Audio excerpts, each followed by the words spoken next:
이혼하라는 말, 그렇게 쉽게 꺼내면 안 되는 말이죠. 하지만 지금 이 영상을 보고 있는 당신은 이미 마음 한켠에서 그 단어를 수십 번 떠올려 봤을지도 모릅니다. 맞습니다. 지금 당장 이혼해야 하는 경우가 있습니다. 참으면 안 됩니다. 용서하면 안 됩니다. 그 사람을 위해서가 아니라 당신 자신을 위해서요. 82세 남편이 아내를 때렸습니다. 성관계를 거부했다는 이유였습니다. 그날 새벽 1시 반, 아내는 눈길을 맨발로 달려 나왔습니다. 그리고 현관문을 두드리며 울었습니다. 살려주세요. 오늘은 진짜 죽을 것 같았어요. 지금 제 이야기 너무 극단적으로 들리셨나요? 하지만 이건 실제 상담 사례입니다. 그리고 당신이 모르는 사이 이런 삶을 매일 견디고 있는 사람들이 분명 존재합니다. 누구보다 오래 참고 누구보다 많이 사랑했던 사람들입니다. 그런 분들이 결국 상담실 문을 두드리며 이렇게 말합니다. 더는 못 살겠어요. 이게 인생일까요? 결혼은 둘이 시작하지만 이혼은 혼자 감당해야 하는 싸움입니다. 말 못할 고민, 참아도 차아도 나아지지 않는 고통, 지금 당신이 겪고 있는 그것이 혹시 그 이혼해야 할 순간은 아닌가요? 지금 정말 중요한 얘기를 나눠보려 합니다. 여기는 인생정원, 당신의 삶이 다시 시작될 수 있는 곳입니다. 끝까지 함께해 주세요. 그날 새벽 1시 반, 거센 바람이 창문을 흔들고 있었어요. 갑자기 문을 두드리는 소리. 쿵, 쿵, 쿵. 제가 사는 아파트 현관 앞에 맨발로 선 81살 권사님이 서 있었습니다. 양말도 신지 못한 발엔 눈이 얼어붙어 있었고 입술은 파랗게 질려 있었죠. 죽을까봐 뛰어왔어요. 오늘은 진짜 죽을 것 같았어요. 그분의 남편은 82살이었습니다. 결혼 60년이 넘은 사이였어요. 문제는 그분이 매일 성관계를 요구했다는 것, 거절하면 장작으로 때리고 연탄 집게를 들고 협박까지 했습니다. 이혼이요?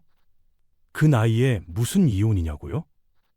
이건 사랑이 아니라 생존의 문제입니다. 이혼은 그 사람을 버리는 게 아니라 나를 지키는 결정이 될 수도 있습니다. 결혼 17년 차, 두 아이를 둔 주부의 상담이었습니다. 남편이 다른 여자를 만나요. 그 여자랑 5년째래요. 제가 다 알아요. 다 알게 됐어요. 그런데 이상하게 저는 못 떠나겠어요. 이 사람 없이 살 자신이 없어요. 남편은 이 관계를 끝냈다고 했습니다. 하지만 그녀는 매일 남편의 휴대폰, 노편의 눈빛, 남편의 퇴근 시간을 체크하게 됐습니다. 그리고 말했습니다.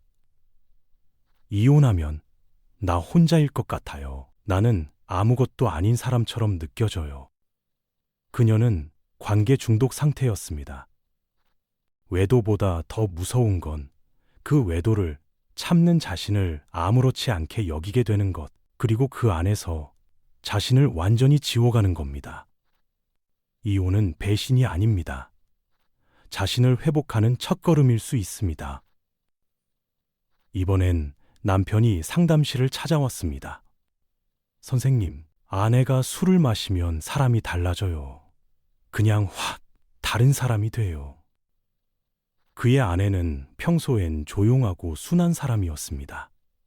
하지만 술만 마시면 아이들에게 소리를 지르고 물건을 던지고 소파를 뒤엎고 심지어 거실 유리창을 깨기도 했습니다.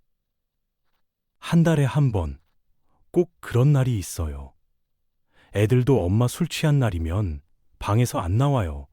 벌벌 떨어요. 남편은 매번 술이 깨면 아내를 달랬습니다. 당신 스트레스 많았잖아. 이번엔 내가 좀 더 조심할게. 하지만 이건 사랑이 아닙니다. 중독자 곁에서 함께 망가지는 또 다른 중독, 돌봄 중독이었습니다. 그리고 결국 그는 말했습니다. 저 상담을 받으러 왔지만 사실 오늘 이혼을 결심하고 왔습니다. 세 사례 모두 한 가지 공통점이 있습니다. 사랑해서 참은 것이 결국은 나를 해쳤다는 것. 폭력은 반복됐고, 외도는 영혼을 갉아먹었고, 중독은 삶을 불태웠습니다. 그 사람을 바꾸려 했지만 바뀌지 않았고, 결국 나만 고통 속에 남겨졌습니다. 혹시 당신도 지금 그 고통 안에 서 있다면, 지금껏 너무 많이 참아오셨다면, 이제는 나를 위해 멈춰야 할 때인지도 모릅니다. 자, 여러분 왜 참으면 안 되는지, 왜 스스로를 지켜야만 하는지 지금부터 설명드리겠습니다. 지금부터 드릴 이야기는 당신이 살아있는 삶을 선택하는데 꼭 필요한 이야기입니다. 이혼을 고민하는 사람들의 얼굴엔 공통적인 표정이 하나 있습니다. 미안함입니다. 그리고 죄책감. 내가 너무 이기적인 걸까요? 그래도 아이 아빠인데 이 나이에 무슨 이혼이냐고들 하겠죠. 그 감정들 정말 당신 잘못일까요? 사람들은 말합니다. 결혼은 인내라고요. 가정을 지키려면 참아야 한다고요. 하지만 상담실에서 제가 가장 많이 들은 한마디는 바로 이겁니다. 선생님, 더는 못 참겠어요. 이 말 속엔 수십 년을 참고 견딘 사람이 스스로를 탓하지 않기 위한 마지막 호소가 담겨 있습니다. 어떤 사람은 매일 자신을 책망합니다. 왜 난 이렇게 예민할까? 왜 이 사람을 이해 못 해줄까? 혹시 내가 나쁜 사람인가? 심리학에서는 관계 중독이라는 말을 씁니다. 폭력을 당해도, 외도를 당해도, 도박에 집안이 무너져도, 그래도 이 사람 없으면 난 아무것도 아니야 라는 생각에 스스로를 그 관계에 붙잡아두는 상태입니다. 어쩌면 지금 당신이 그 관계에서 벗어나지 못하는 이유는 사랑 때문이 아니라 자존감의 실종 때문일 수도 있습니다. 상대를 바꾸려고 너무 많은 노력을 했죠. 좋게 말해도 안 바뀌고, 울어도 바뀌지 않고, 싸워도 소용이 없었던 그 시간들. 그때 우리가 흔히 하는 실수가 있습니다. 내가 더 잘했어야 했는데, 그게 아니에요. 이미 충분히 잘해 오셨습니다. 상대가 바뀌지 않는 건 당신 탓이 아닙니다. 그 사람의 선택이자 그 사람의 책임입니다. 에리 프롬은 이렇게 말했습니다. 자기 자신을 위한 책임도 없는 사랑은 결국 파괴로 이어진다. 사랑 때문에 자신을 포기하는 순간, 그건 더 이상 사랑이 아닙니다. 그건 의존이고 희생이고 자기 파괴입니다. 이제 당신에게 필요한 건 또 다른 인내가 아닙니다. 삶을 회복할 수 있는 구체적인 방법과 현실적인 조언입니다. 정말 이혼밖에 방법이 없을까요? 이 질문은 제가 상담실에서 가장 자주 듣는 말입니다. 그리고 저는 늘 이렇게 되묻습니다. 그렇다면 당신은 어떤 노력까지 해보셨나요? 이혼은 간단한 선택이 아닙니다. 감정으로는 이미 끝났는데 현실은 그 끝을 쉽게 허락하지 않기 때문입니다. 아이들이 걱정되고 경제적으로도 자신이 없고 나이도 걸리고 무엇보다 누군가에게 상처를 주는 게 두려워집니다. 그래서 더 조심스러워야 하고 더 구체적으로 준비해야 합니다. 먼저 꼭 기억하셔야 할 게 있습니다. 상담은 반드시 부부가 함께 받아야 하는 게 아닙니다. 상대가 상담을 거부해도 괜찮습니다. 혼자 시작하셔도 됩니다.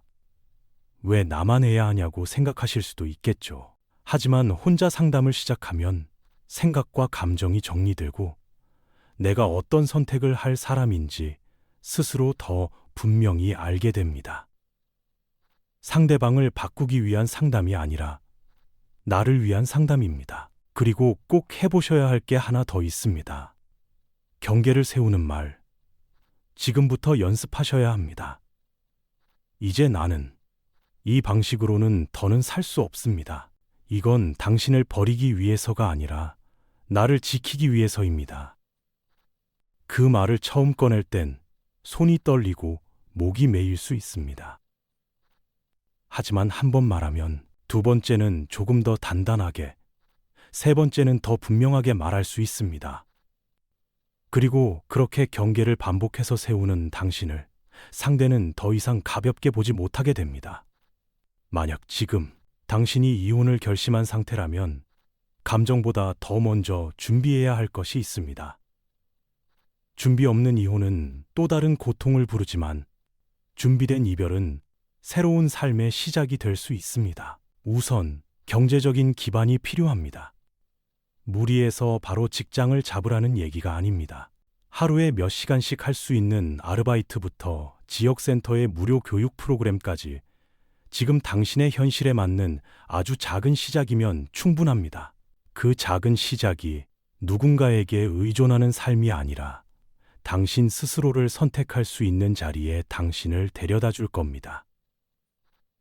그리고 자녀가 있다면 아이와의 대화도 준비하셔야 합니다. 아이에게 엄마 아빠가 싸워서 너도 상처받았지 라고 묻기 전에 이 말 먼저 해주세요.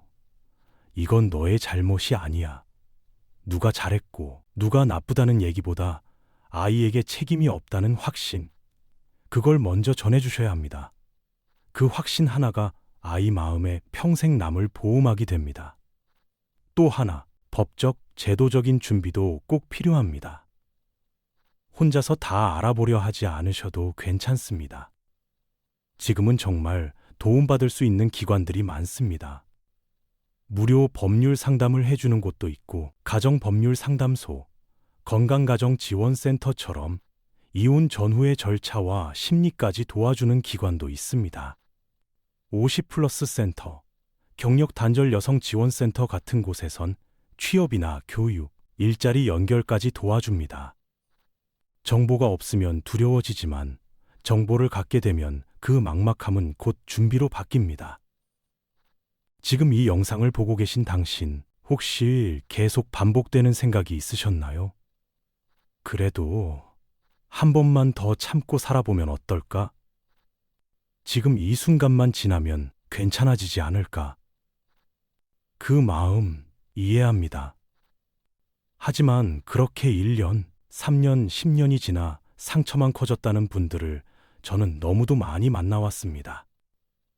지금이 마지막이라고 생각하고 나를 위한 말을 한 번만 해보세요. 그리고 만약 당신의 마음이 조금이라도 가벼워졌다면 지금 들으신 이 말들이 당신의 다음 선택에 작은 용기가 되어주길 바랍니다. 혹시 지금 이 영상을 끝까지 함께 해주신 당신의 마음에 이런 말이 떠오르진 않으셨나요? 맞아. 나 정말 많이 참았구나. 이젠 나를 좀 돌봐야겠구나. 그 생각 하나만으로도 당신은 지금 이미 변화의 문턱에 서 계신 겁니다. 이혼은 실패가 아닙니다. 사랑이 끝나서가 아니라 존엄을 지키기 위해 선택하는 삶의 재정비입니다. 누구의 인생도 한 번의 선택으로 완성되지 않습니다. 당신은 이제 남은 삶을 어떻게 살고 싶은지를 스스로 묻고 답할 수 있는 용기 있는 사람이 되셨습니다. 오늘 나눈 이야기 속에서 혹시 당신 마음의 조각 하나가 움찔했다면 그건 지금의 삶이 당신을 얼마나 힘들게 해왔는지 당신 스스로가 잘 알고 있다는 뜻입니다. 그걸 부정하지 마세요. 그 감정은 틀린 게 아니라 정직한 신호입니다. 관계를 정리하는 건 사람을 버리는 일이 아니라 나를 버리지 않기 위한 결정입니다. 무너진 마음을 더 이상 붙잡지 말고 그 손으로 이제는 나 자신을 꼭 안아주세요. 이별은 아프지만 그 이별 덕분에 당신은 다시 숨 쉴 수 있습니다.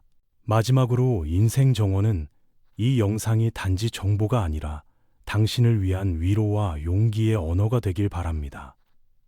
이 영상을 끝까지 함께 해주신 당신께 이렇게 전하고 싶습니다. 지금까지 삶에 매몰되어 당신 자신을 잊고 살아오셨다면 오늘 이 영상이 그 마음을 다시 꺼내볼 작은 계기가 되었기를 바랍니다.